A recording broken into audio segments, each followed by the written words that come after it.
Hello दोस्तों, नमस्कार। मैं विनोद कुमार आप सभी का BPN institute of education channel में स्वागत करता हूं।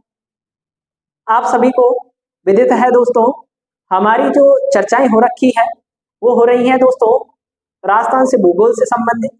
और राजस्थान के भूगोल में भी जो हमारी लास्ट क्लास में बातें हुई दोस्तों, वो ही थी राजस्थान में वनस्पति को लेकर। राजस्थान में जो वनस्पति है उनसे संबंधित हमने चर्चा लास्ट क्लास में की दोस्तों। वनस्पतियों का हमने वर्गीकरण देखा, कौन कौन से महत्वपूर्ण घास हैं और वृक्ष हैं उनकी भी चर्चा की। साथ ही कुछ महत्वपूर्ण कार्यक्रम उनकी चर्चा हम कर चुके हैं। आज की क्लास भी वनस्पतियों से संबंधित होनी चाहिए, क्योंकि वनस्पतियों से ही जुड़ा हुआ इसमें जो भाग है, जिसमें हम राष्ट्रीय उद्यान है, मैं बात करूं मृग वन है, हमारे जो जैव आरक्षित क्षेत्र हैं, उन सभी की चर्चा आज की क्लास में करने वाले हैं। तो सभी लोगों को क्लास शेयर कर दें, अधिक से अधिक लोगों को जोड़ें, ताकि क्लास को सभी लोगों तक पहुंचाया जा सके। आज की क्लास की शुरुआत करते हैं। आज की क्लास में जो हमारी चर्चा होगी दोस्तों, वो किससे संबंधित होगी। मैंने आपको बताया कि जो राजस्थान में राष्ट्रीय उद्यान है, टाइगर रिजर्व उद्यान है, उन सभी की आज की क्लास में हम चर्चा करने वाले हैं। तो शुरुआत करता हूं आज की क्लास की दोस्तों। सबसे पहले जो सामान्य जानकारी है उद्यानों से संबंधित, हमारी जो बातें चल रही है उसी में आगे कंटिन्यू लिखेंगे। राजस्थान में जो राष्ट्रीय उद्यान है वो है दोस्तों कितने, बात करूं तो 3। कितने हैं दोस्तों? 3 राष्ट्रीय उद्यान। राष्ट्रीय उद्यान कितने हैं राजस्थान में? 3 है। इसके बाद बात करूं दोस्तों, राष्ट्रीय उद्यान के बाद राजस्थान में अभ्यारण्य। राजस्थान में अभ्यारण्य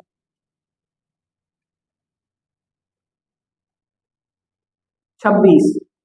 बात करें दोस्तों मृग वनों की, मृग वन राजस्थान की बात कर रहे हैं। मृग वन कितने हैं? 7 मृग वन राजस्थान में कुल है। बात करें आखेट निषेध क्षेत्रों की, तो कुल 33 आखेट निषेध क्षेत्र है। आखेट निषेध क्षेत्र कितने हैं कुल? मैंने कहा कि जो आखेट निषेध क्षेत्र है कितने हैं? 33। इसके बाद बात करूं दोस्तों आपसे आगे, तो राजस्थान में संरक्षित क्षेत्र हैं 29 और बाघ परियोजनाएं हैं 5। संरक्षित क्षेत्र कितने हैं कुल? 29, 29। और जो बाघ परियोजना है दोस्तों, टाइगर परियोजना, बाघ परियोजनाएं, वो कितनी है? 5 है। तो आपको नॉर्मली ये बातें तो याद रखनी है इनकी संख्या से संबंधित। अब हम इनमें से महत्वपूर्ण चर्चाओं को कर लेते हैं कि कौन कौन से तो राष्ट्रीय उद्यान है, कौन कौन सी बाघ परियोजना है, इन सभी की बात करने वाले हैं। तो एक नंबर पे राष्ट्रीय उद्यानों में हेडिंग लगा दे दोस्तों, रणथंभौर राष्ट्रीय उद्यान। एक नंबर पे आप हेडिंग लगा दे दोस्तों, रणथंभौर राष्ट्रीय उद्यान।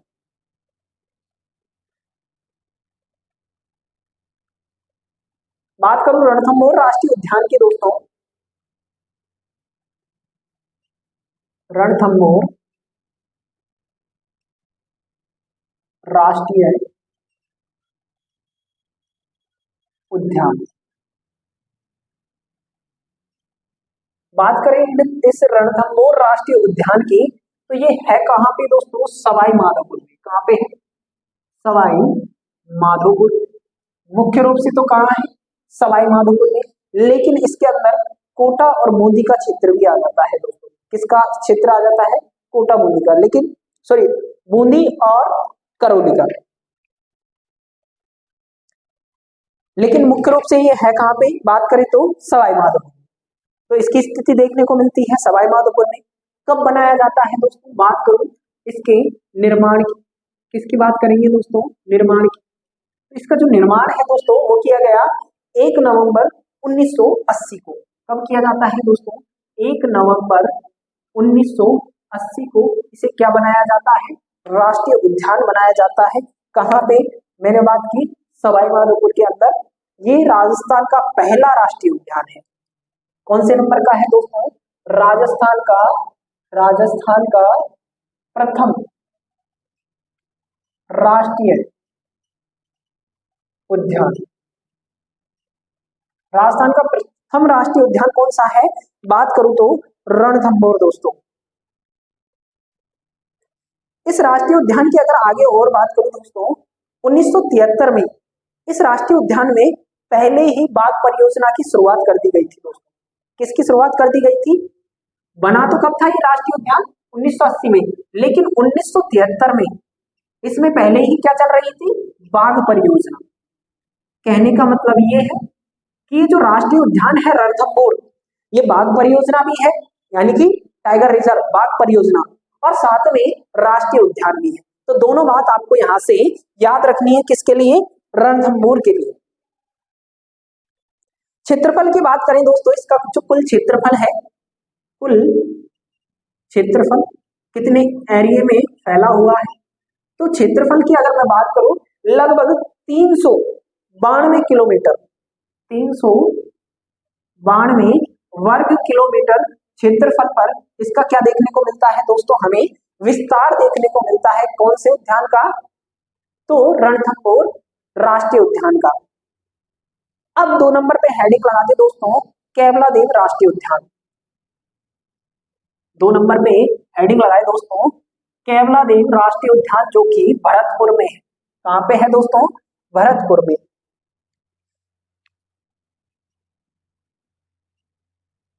केवलादेव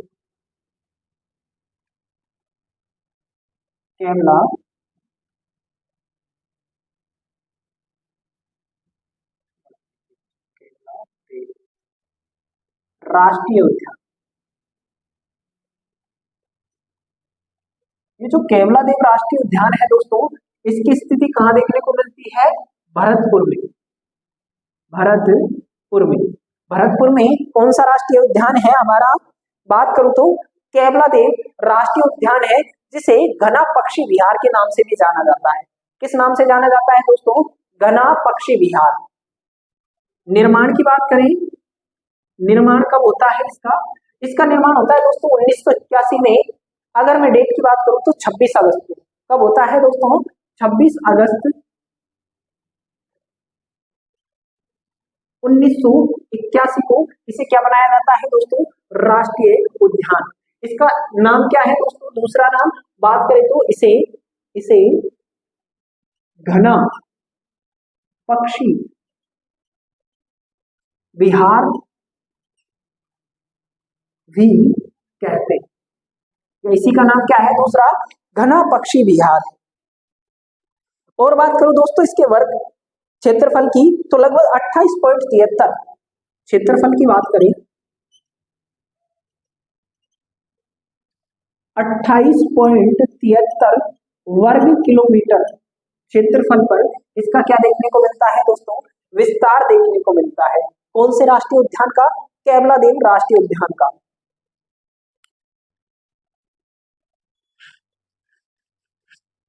और इसके बारे में जो कि इंपॉर्टेंट बात है दोस्तों, इस राष्ट्रीय उद्यान में साइबेरियन क्रेन, जिनको सारस कहते हैं, प्रवासी पक्षी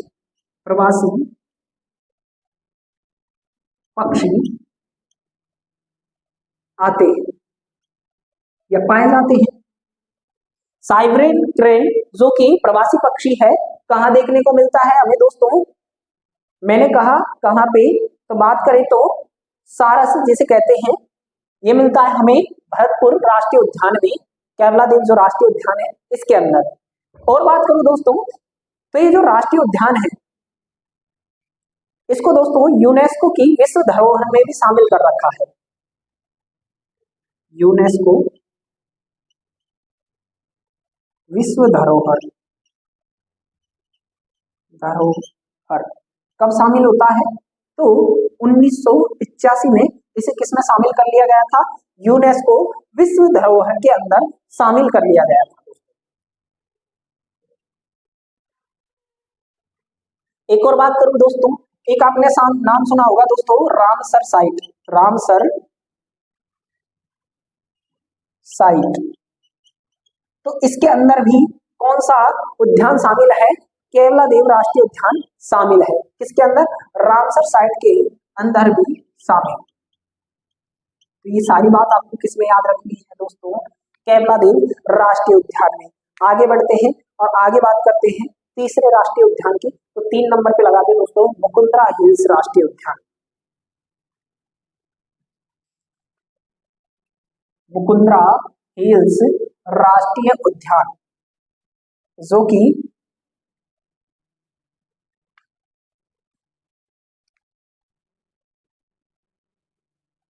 मुकुंदरा हिल्स राष्ट्रीय उद्यान, ये जो राष्ट्रीय उद्यान है दोस्तों, इसकी अगर मैं बात करूं आपसे, इसका जो क्षेत्र देखने को मिलता है वो देखने को मिलता है दोस्तों हमें कोटा चित्तौड़ के अंदर। कहां पे देखने को मिलता है, कोटा और चित्तौड़ के अंदर, कोटा प्लस चित्तौड़। कौन सा राष्ट्रीय उद्यान देखने को मिलता है, मुकुंदरा हिल्स। निर्माण की अगर बात करें दोस्तों, निर्माण की, इसका जो निर्माण देखने को मिलता है दोस्तों वो देखने को मिलता है 9 जनवरी 2012, 9 जनवरी 2012 को इसे क्या घोषित किया जाता है दोस्तों, राष्ट्रीय उद्यान घोषित किया जाता है। 1 नंबर पे हमने बात की थी किसकी दोस्तों, रणथंभौर की, जो कि 1980 में बनता है। उसके बाद हमने बात की किसकी, बात करूं तो कैवलादेव की, जो कि 1981 में बनाया जाता है। और 3 नंबर पे जो राष्ट्रीय उद्यान है दोस्तों मुकुंदरा हिल्स कब बनाया जाता है, बात करूं तो 2012 के अंदर। याद रखें दोस्तों इसे। आगे बात करूं दोस्तों इसके क्षेत्रफल की, लगभग 297 क्षेत्रफल 297.65 वर्ग किलोमीटर क्षेत्रफल पर इसका क्या देखने को मिलता है दोस्तों, विस्तार देखने को मिलता है। इसका जो क्षेत्र है कितने क्षेत्रफल पर फैला हुआ है, 297.65 वर्ग किलोमीटर। और बात करूं दोस्तों प्रसिद्ध किसके लिए है, अगर इसकी बात करें प्रसिद्ध क्या है यहाँ पर, जैसे कि हमने देखा कि कैवलादेव में पक्षी पाए जाते हैं, रणथंभौर में जो है बाघ है, वैसे ही यहाँ पे बाघ भी पाए जाते हैं। प्लस मैं बात करूं बाघ के साथ साथ बाघ व गागरोनी तोता, इन दोनों के लिए प्रसिद्ध है कौन सा राष्ट्रीय उद्यान, बात करूं तो मुकुंदरा हिल्स राष्ट्रीय उद्यान। अब आप हेडिंग लगा दे दोस्तों बाघ परियोजना, जो कि 5 है। ये 3 नंबर पे था दोस्तों। अब हम बात करेंगे किनकी, बाघ परियोजनाओं की। अभी तक हमने बात की दोस्तों किसकी, राष्ट्रीय उद्यानों की। अब बात कर लेते हैं बाघ परियोजनाओं की, और उसमें भी 1 नंबर पे लिख दे दोस्तों फिर से आप रणथंभौर बाघ परियोजना।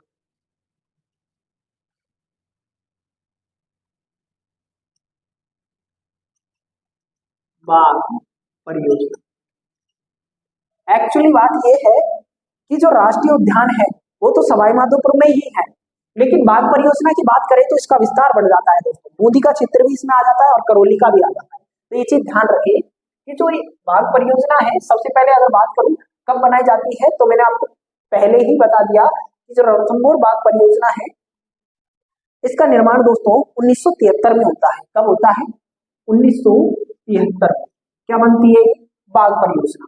दूसरी बात, अगर इसका विस्तार देखें हम, विस्तार किन किन जिलों में आता है, तो सवाई माधोपुर, इसके बाद बात करूं तो बूंदी व करौली का क्षेत्र। इन तीनों जिलों के क्षेत्र में कौन सी बाघ परियोजना है, बात करूं तो रणथंभौर बाघ परियोजना का क्षेत्र शामिल है। 2 नंबर पे बात करें दोस्तों सरिस्का बाघ परियोजना की। सरिस्का बाघ परियोजना कहां पे है, तो अलवर में। कहां पे है दोस्तों, अलवर में। कौन सी परियोजना, सरिस्का परियोजना कहां पे है, अलवर व जयपुर। जयपुर में भी मैं बात करूं तो कोटपुतली भैरोड़ का क्षेत्र, जो कि अलग से एक जिला बन चुका है। जयपुर कोटपुतली भैरोड़ी कर दे दोस्तों, कोटपुतली बहरोड, पुस्तक में लिख दे जयपुर ग्रामीण, जयपुर ग्रामीण। कब बनता है इसकी बात करें तो 1978 में इसे क्या बनाया जाता है दोस्तों, बाघ परियोजना बनाया जाता है। 3 नंबर पे बात करूं दोस्तों मुकुंदरा हिल्स बाघ परियोजना की, मुकुंदरा हिल्स बाघ परियोजना। बात करूं मुकुंदरा हिल्स बाघ परियोजना की दोस्तों, इसका अगर हम बात करें कब बनाई जाती है, 2013 में इसे क्या बनाई जाती है, बाघ परियोजना। और बात करूं इसमें कौन कौन से जिले आते हैं तो कोटा, झालावाड़ व बूंदी का क्षेत्र इसमें आता है। कोटा, झालावाड़ व बूंदी। कब बनता है दोस्तों, कोष्टक में लिख दे 2013 के अंदर इसे क्या बनाया गया, बाघ परियोजना बनाई। 4 नंबर पे लिख दे दोस्तों रामगढ़, रामगढ़ विषधारी बाघ परियोजना। रामगढ़ विषधारी बाघ परियोजना 2021 में बनाई गई दोस्तों। कब बनाई गई, 2021 में। बात करें कौन कौन से जिलों का क्षेत्र आता है तो कोटा, बूंदी व भीलवाड़ा। किस किस का आता है, कोटा, बूंदी व भीलवाड़ा। इसका क्या देखने को मिलता है, विस्तार देखने को मिलता है। और 5वीं जो कि अभी नवीनतम है, जिसके बारे में चर्चा चल रही है, करौली धौलपुर, करौली धौलपुर बाघ परियोजना। अभी नवीनतम जो बाघ परियोजना है राजस्थान में, इसी को बनाया गया 2023 में। कब बनाया गया दोस्तों, 2023 में। नाम लिखने की जरूरत नहीं जिलों की, यहीं पे आ रहा है, करौली और धौलपुर के अंदर है। इस प्रकार से हमारी चर्चा हो जाती है दोस्तों किससे संबंधित, बाघ परियोजनाओं से संबंधित। और बातें करते हैं आगे, इसे नोट डाउन कीजिए, फिर आगे की चर्चा करते हैं।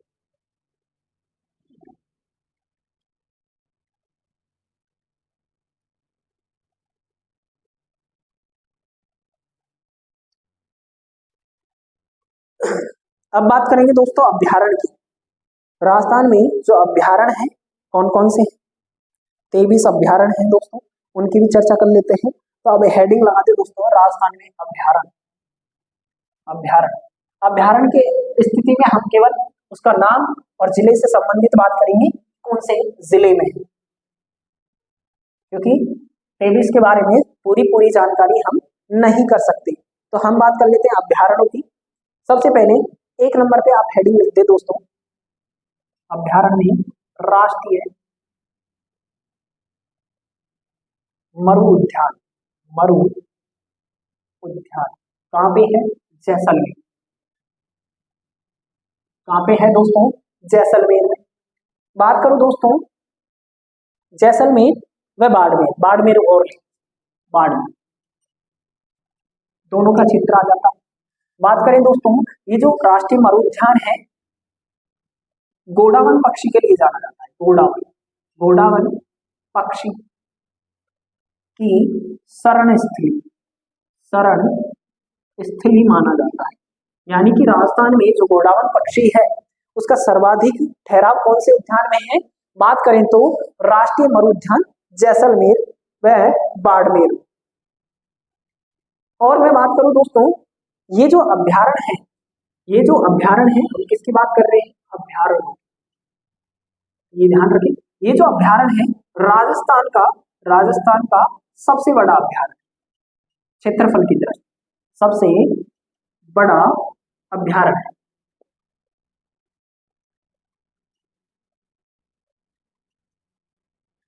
याद रखिए दोस्तों, सबसे बड़ा अभ्यारण्य है।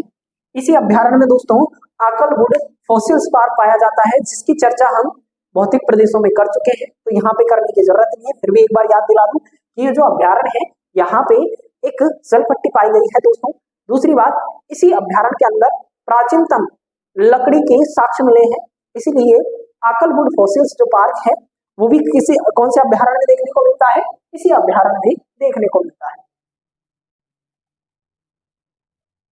अब बात करेंगे दोस्तों 2 नंबर पे ताल छापर। 2 नंबर पे ताल छापर। ताल छापर कहाँ पे है? सुजानगढ़ चूरू। सुजानगढ़ चूरू के अंदर। इसकी बात करें तो काले हिरणों के लिए जाना जाता है। काले हिरण, कृष्ण मृग जिसे कहते हैं, कृष्ण मृग के लिए कौन सा अभ्यारण्य जाना जाता है? बात करें तो ताल छापर अभ्यारण्य। तीसरे नंबर पे लिखे दोस्तों गजनेर अभ्यारण्य। गजनेर कहाँ पे है? बीकानेर के अंदर है।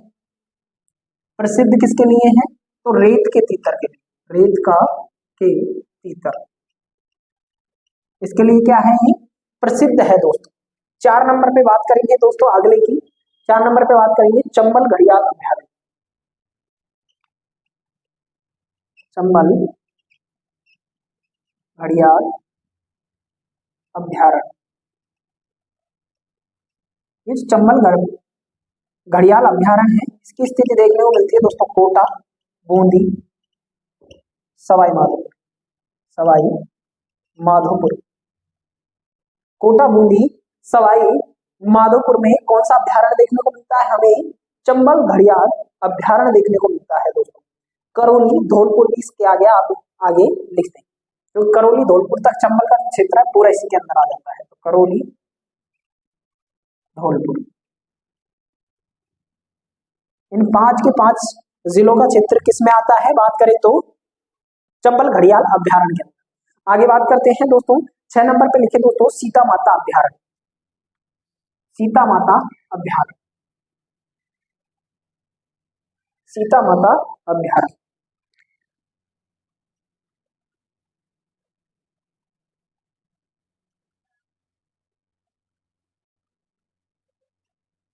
कहाँ पे है? तो प्रतापगढ़ व चित्तौड़।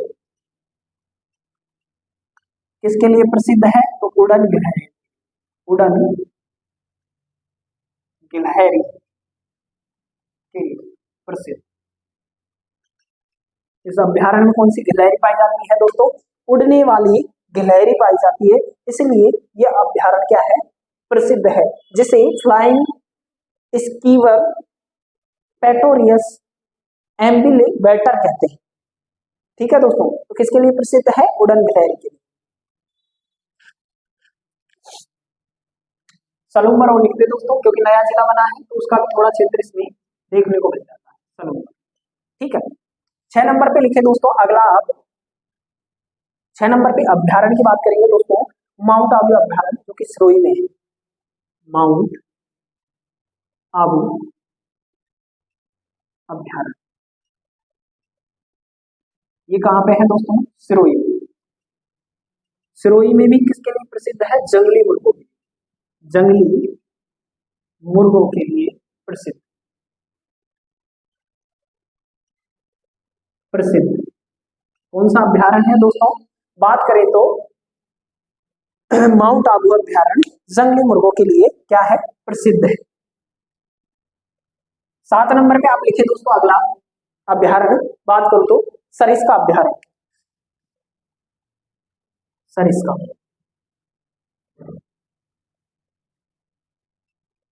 कहाँ पे है?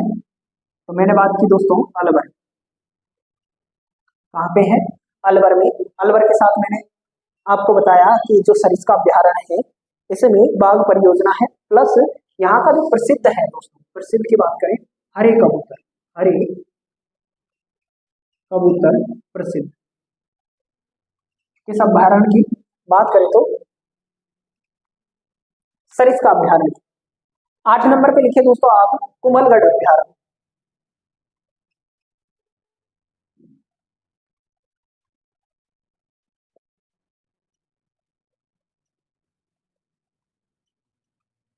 कहाँ पे है? बात करें तो राजसमंद, समंद व पाली। कहाँ पे है? राजसमंद व पाली में कौन सा अभ्यारण्य देखने को मिलता है? कुमलगढ़। किसके लिए प्रसिद्ध है? तो भेड़ियों के लिए। किसके लिए प्रसिद्ध है? भेड़ियों के लिए। यहाँ का क्या प्रसिद्ध है दोस्तों? भेड़िया। 9 नंबर पे आप लिखते दोस्तों रावली टोडगढ़ अभ्यारण्य। रावली टोडगढ़ अभ्यारण्य। रावली टोडगढ़ अभ्यारण्य। ये जो अभ्यारण्य है दोस्तों राजसमंद,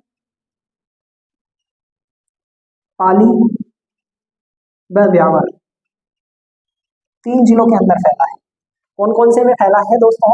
राजसमंद, पाली व ब्यावर के अंदर। इसके बाद लिखे दोस्तों सज्जनगढ़ जो कि उदयपुर में। सज्जनगढ़, सज्जनगढ़ कहाँ पे है? उदयपुर। आगे बात करते हैं दोस्तों 11 नंबर पे आप लिखे दोस्तों वन विहार। 12 नंबर पे लिखते केसरबाग, और दोनों ही कहाँ पे है? धौलपुर में। वन विहार केसरबाग, वन विहार केसरबाग, वन विहार केसरबाग, दोनों के दोनों ही कहाँ है? बात करें तो धौलपुर। 11 12 दोनों को एक साथ लिखते दोस्तों वन विहार केसरबाग, केसरबाग, दोनों के दोनों कहाँ है? धौलपुर। धौलपुर कहाँ पे पाए जाते हैं? कहाँ पे है दोस्तों? धौलपुर। 13 नंबर पे आप लिखते दोस्तों बंद बरेठा भरतपुर के अंदर।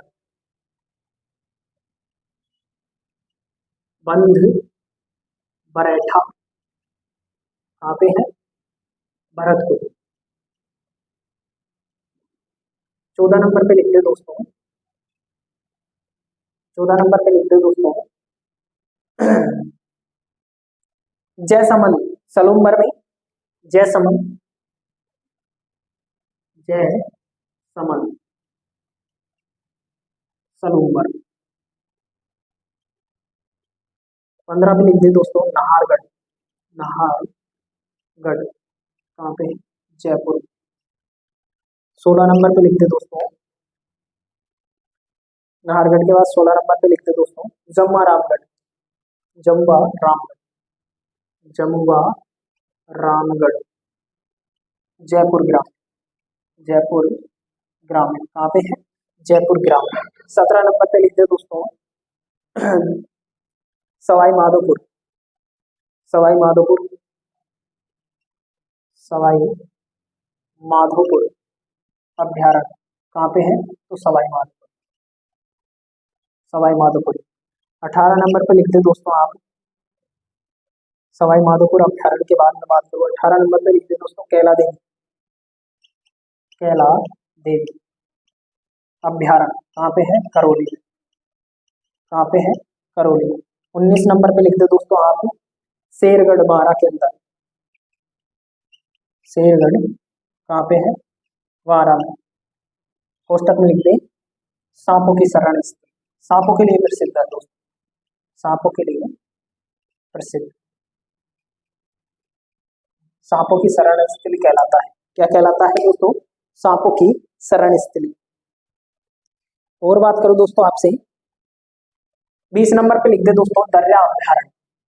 दर्रा अभ्यारण्य 20 नंबर पे लिखते दोस्तों दर्रा अभ्यारण्य। 21 नंबर पे लिखते दोस्तों फुलवारी की नाद। दर्रा अभ्यारण्य कहाँ है? कोटा झालावाड़। दर्रा कहाँ पे है? कोटा झालावाड़। 21 पे फुलवारी की नाद। फुलवारी की नाद कहाँ पे है? उदयपुर। कहाँ पे है दोस्तों?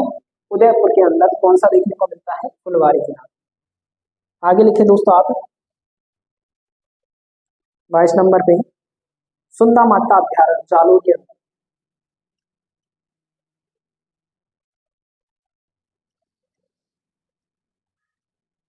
कहाँ पे है? जालोर।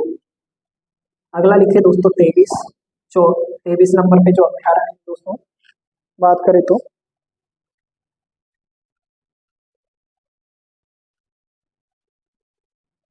23 नंबर पे जो अभ्यारण्य है उसकी अगर बात करें दोस्तों राम सागर धौलपुर में। राम सागर, राम सागर कहाँ पे? धौलपुर। इसके उसके बाद 24 नंबर पे लिखते हैं और 25 पे लिखते हैं। कुल कितने थे? 27। गलती से अगर 23 बोल दिया हो तो उसे ठीक कर लेना। उसमें कुल कितने? 27।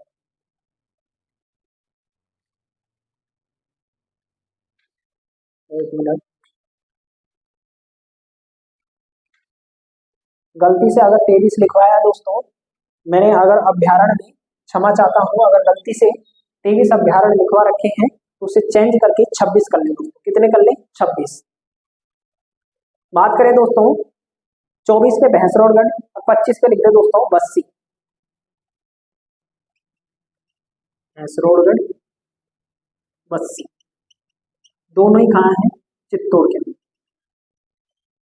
इस प्रकार से महत्वपूर्ण अभ्यारण्यों की बात होती है दोस्तों। अब बात कर लेते हैं दोस्तों 7 मृग वन भी है, उनकी भी चर्चा कर लेते हैं। एक मिनट, मार्कर में इंक खत्म हो गई है, इंक डाल लेते हैं, फिर बात करेंगे किसकी? मृग वनों की।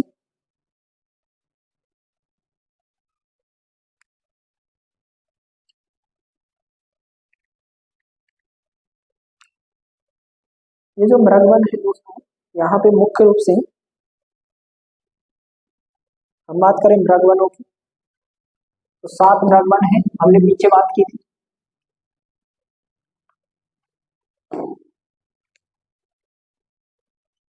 मृग वन कितने हैं? 7। 1 number, 2 number, 3 number, 4 number, 5 number, 6 number, 7 number, सातों की एक साथ बात करें। ये जो 7 मृग वन है इसमें 1 नंबर पे लिखे दोस्तों संजय उद्यान, 2 नंबर पे लिखते दोस्तों अशोक, संजय उद्यान, अशोक उद्यान, दोनों ही कहाँ है? जयपुर। कहाँ पे है दोस्तों? जयपुर में। 3 नंबर पे बात करूं दोस्तों, अच्छा संजय उद्यान तो जयपुर ग्रामीण में, अशोक उद्यान जयपुर के अंदर है, कंफ्यूजन ना हो तो ग्रामीण अलग अलग भी लिख सकते हैं।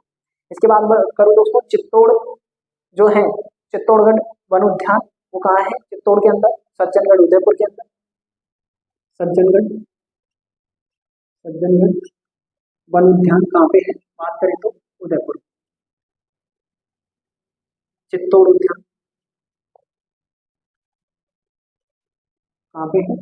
चित्तौड़। चित्तौड़ उद्यान कहाँ है दोस्तों? चित्तौड़ के अंदर ही है। और बात करें दोस्तों तो पुष्कर उद्यान अजमेर में, पुष्कर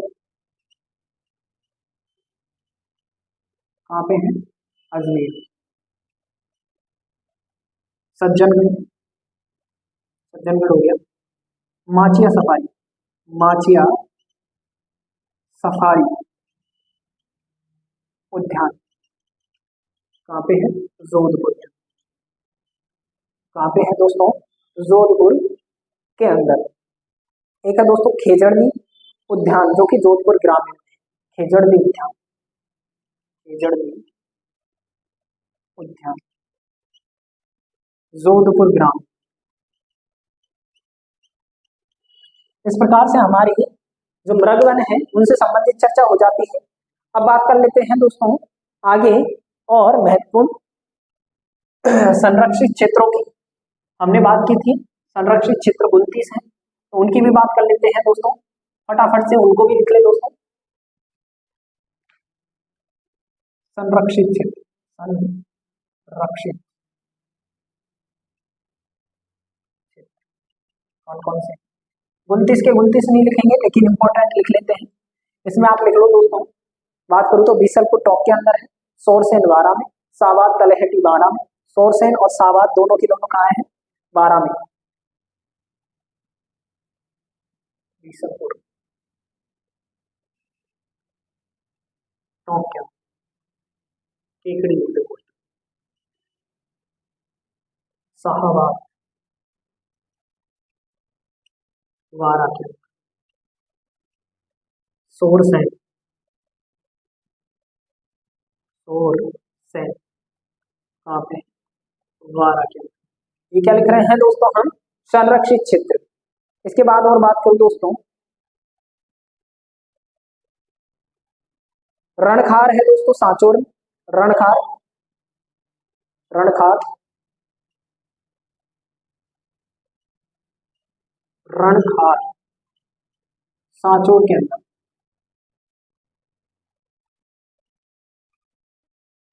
रणखार कहाँ पे है? बात करूं तो सांचौर के अंदर रणखार जो है हमारा संरक्षित क्षेत्र देखने को मिलता है। इसके बाद बात करें दोस्तों आगे और संरक्षित क्षेत्रों की, कितने हो गए? 4। 5 नंबर पे अगर बात करूं इंपॉर्टेंट में उम्मेदगंज जो कि कोटा में है।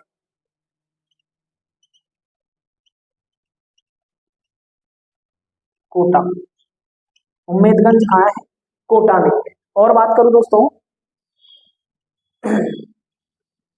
शाकंभरी, शाकंभरी शाकंभरी कहाँ पे है दोस्तों? बात करें तो नीम का थाना, नीम का थाना। शाकंभरी कहाँ पे है? नीम का थाना के अंदर। 7 नंबर। 7 नंबर पे बात करूं दोस्तों जवाई मान लेपर्ड, जवाई मान, जवाई मान लेपर्ड फर्स्ट और सेकंड 2 है, तो 8 नंबर पे सेम नाम है, दोनों कहाँ है? पाली के अंदर। ठीक है दोस्तों, आगे बढ़ते हैं और चर्चा करते हैं। झालाना आमागढ़ जयपुर में, खींचन जोधपुर में, झालाना आमागढ़ जयपुर में, झालाना आमागढ़ जोधपुर में, झाला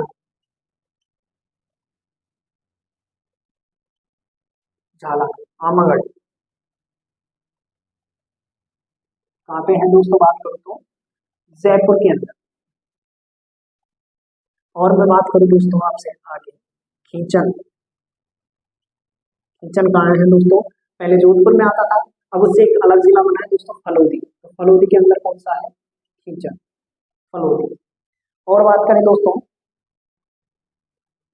सुंदा माता जालोर में और जोहड़बीर बीकानेर, सुंदा माता जालोर, जोहड़बीर कहाँ पे है? बीकानेर। इंपॉर्टेंट जो थे इनमें से उनका मैंने आपको नाम लिखवाया, बाकी का आप देखें दोस्तों। आगे जो वनों से संबंधित कुछ महत्वपूर्ण दिवस हैं, महत्वपूर्ण जो बातें हैं उनकी ओर चर्चा कर लेते हैं, फिर हमारी वनों से संबंधित बातें कंप्लीट हो जाएगी। एक लाइन लिख दे दोस्तों इसमें, राजस्थान में जो नम क्षेत्र है, नम क्षेत्र वो 44 है। कितने हैं? 44। राजस्थान में नम क्षेत्र 44, कितने हैं? 44। राजस्थान में नम क्षेत्र कितने हैं कुल? बात करें तो 44 है दोस्तों।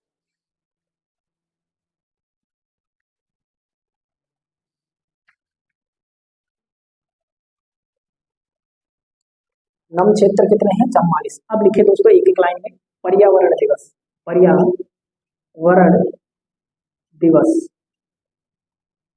5 जून कब मनाया जाता है? 5 जून। पर्यावरण दिवस कब मनाया जाता है दोस्तों? 5 जून को। ओजोन दिवस, ओजोन दिवस कब मनाया जाता है? बात करें तो 16 सितंबर, 16 सितंबर। और बात करें दोस्तों ओजोन दिवस के अलावा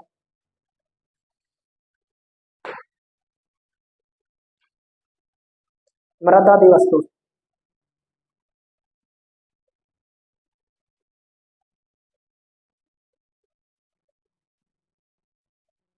और बात करेंगे दोस्तों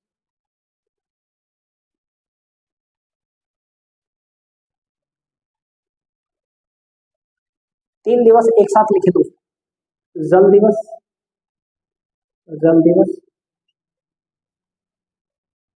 एक लिखे आप, जल दिवस के बाद दोस्तों पृथ्वी दिवस एक लिखे आप दोस्तों, जल दिवस, पृथ्वी दिवस, जैव विविधता दिवस, जैव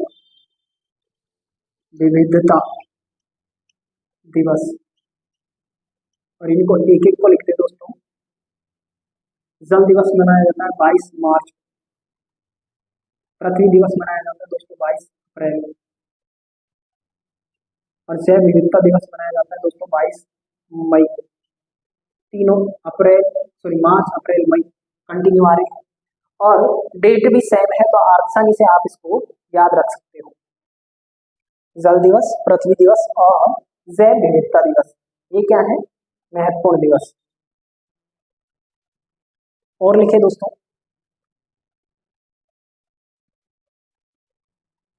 ये किससे संबंधित बात थी? दिवस से संबंधित। और एक दो लाइन और दोस्तों, फिर हमारी क्लास कंप्लीट हो जाएगी। एक लिख दे दोस्तों आप, वन संरक्षण अधिनियम 1972।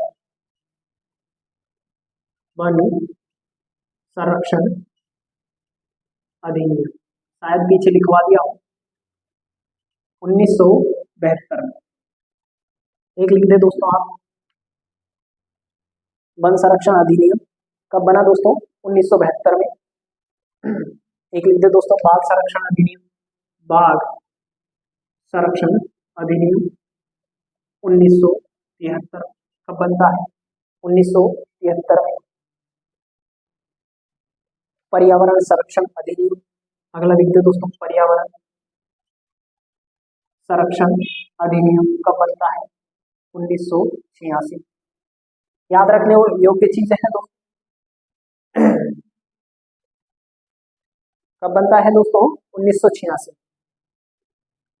जैव विविधता संरक्षण अधिनियम 2002 में। जैव विविधता संरक्षण अधिनियम 2002 में।